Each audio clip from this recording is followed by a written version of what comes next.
رجا نے عمران کے حوالے سے کہا کہ ہم نبی کریم صلی اللہ علیہ وسلم کے ساتھ ایک سفر میں تھے کہ ہم رات بھر چلتے رہے، اور جب رات کا آخری حصہ آیا تو ہم نے پڑاؤ ڈالا، اور مسافر کے لیے اس وقت کے پڑاؤ سے زیادہ مرغوب اور کوئی چیز نہیں ہوتی۔ پھر ہم اس طرح غافل ہو کر سو گئے کہ ہمیں سورج کی گرمی کے سوا کوئی چیز بیدار نہ کر سکی۔ سب سے پہلے بیدار ہونے والا شخص فلاں تھا، پھر فلاں، پھر فلاں۔ ابو رجا نے سب کے نام لیے، لیکن اوف کو یہ نام یاد نہیں رہے۔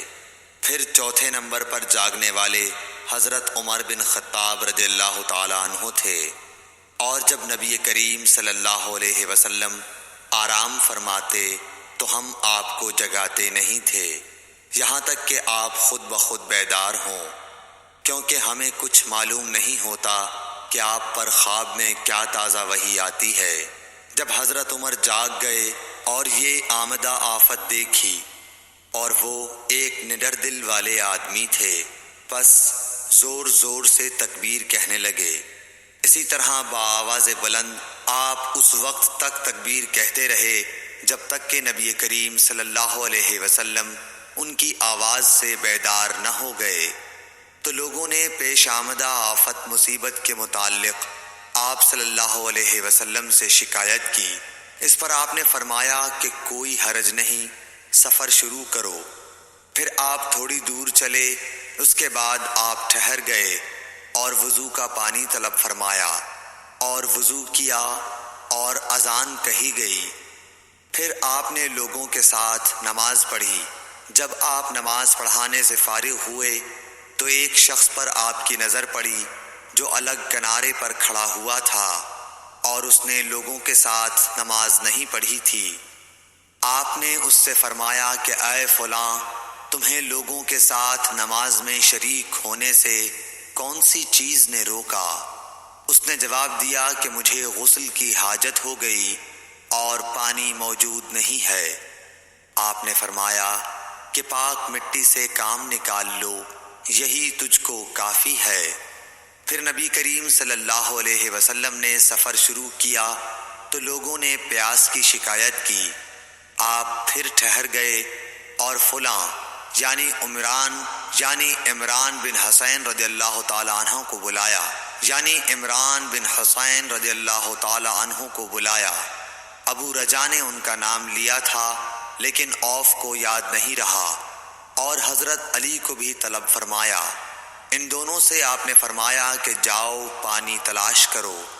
یہ دونوں نکلے۔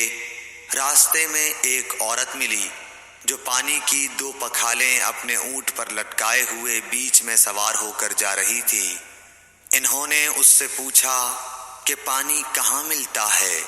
تو اس نے جواب دیا کہ کل اسی وقت میں پانی پر موجود تھی، یعنی پانی اتنی دور ہے کہ کل میں اسی وقت وہاں سے پانی لے کر چلی تھی، آج یہاں پہنچی ہوں، اور ہمارے قبیلے کے مرد لوگ پیچھے رہ گئے ہیں۔ انہوں نے اس سے کہا اچھا ہمارے ساتھ چلو۔ اس نے پوچھا کہاں چلوں؟ انہوں نے کہا رسول اللہ صلی اللہ علیہ وسلم کی خدمت میں۔ اس نے کہا اچھا وہی جن کو لوگ صابی کہتے ہیں؟ انہوں نے کہا یہ وہی ہیں جسے تم کہہ رہی ہو۔ اچھا اب چلو۔ آخر یہ دونوں حضرات اس عورت کو حضرت صلی اللہ علیہ وسلم کی خدمت مبارک میں لائے اور سارا واقعہ بیان کیا۔ عمران نے کہا کہ لوگوں نے اسے اونٹ سے اتار لیا۔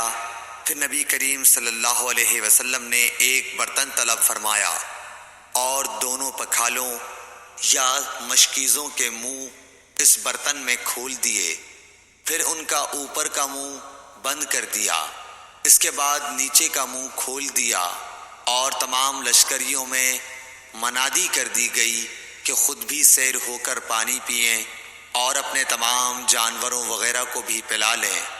پس جس نے چاہا پانی پیا اور پلایا، اور سب سیر ہو گئے۔ آخر میں اس شخص کو بھی ایک برتن میں پانی دیا جسے غسل کی ضرورت تھی۔ آپ نے فرمایا لے جا اور غسل کر لے۔ وہ عورت کھڑی دیکھ رہی تھی کہ اس کے پانی سے کیا کیا کام لیے جا رہے ہیں، اور خدا کی قسم جب پانی لیا جاتا اور خدا کی قسم جب پانی لیا جانا ان سے بند ہوا تو ہم دیکھ رہے تھے کہ اب مشکیزوں میں پانی پہلے سے بھی زیادہ موجود تھا۔ پھر نبی کریم صلی اللہ علیہ وسلم نے فرمایا کہ کچھ اس کے لیے کھانے کی چیز جمع کرو۔ لوگوں نے اس کے لیے عمدہ قسم کی کھجور، اجوا، آٹا اور ستو اکٹھا کیا، یہاں تک کہ بہت سارا کھانا اس کے لیے جمع ہو گیا، تو اسے لوگوں نے ایک کپڑے میں رکھا اور عورت کو اونٹ پر سوار کر کے اس کے سامنے وہ کپڑا رکھ دیا۔ رسول اللہ صلی اللہ علیہ وسلم نے اس سے فرمایا کہ تمہیں معلوم ہے کہ ہم نے تمہارے پانی میں کوئی کمی نہیں کی ہے، لیکن اللہ تعالیٰ نے ہمیں سیراب کر دیا۔ پھر وہ اپنے گھر آئی، دیر کافی ہو چکی تھی، اس لیے گھر والوں نے پوچھا کہ اے فلانی کیوں اتنی دیر ہوئی؟ اس نے کہا ایک عجیب بات ہوئی، وہ یہ کہ مجھے 2 آدمی ملے اور وہ مجھے اس شخص کے پاس لے گئے جسے لوگ صابی کہتے ہیں۔ وہاں اس طرح کا واقعہ پیش آیا، خدا کی قسم وہ تو اس کے اور اس کے درمیان سب سے بڑا جادوگر ہے۔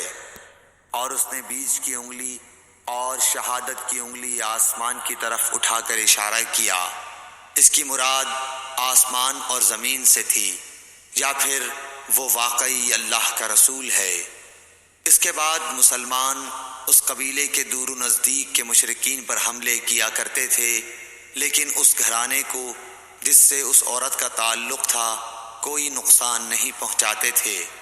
یہ اچھا برتاؤ دیکھ کر ایک دن اس عورت نے اپنی قوم سے کہا کہ میرا خیال ہے کہ یہ لوگ تمہیں جان بوجھ کر چھوڑ دیتے ہیں، تو کیا تمہیں اسلام کی طرف کچھ رغبت ہے؟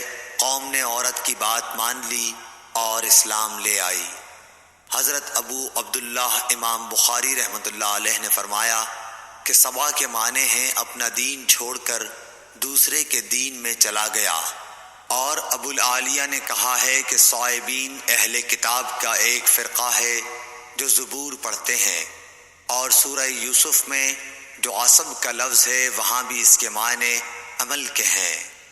صحیح بخاری حدیث نمبر 344۔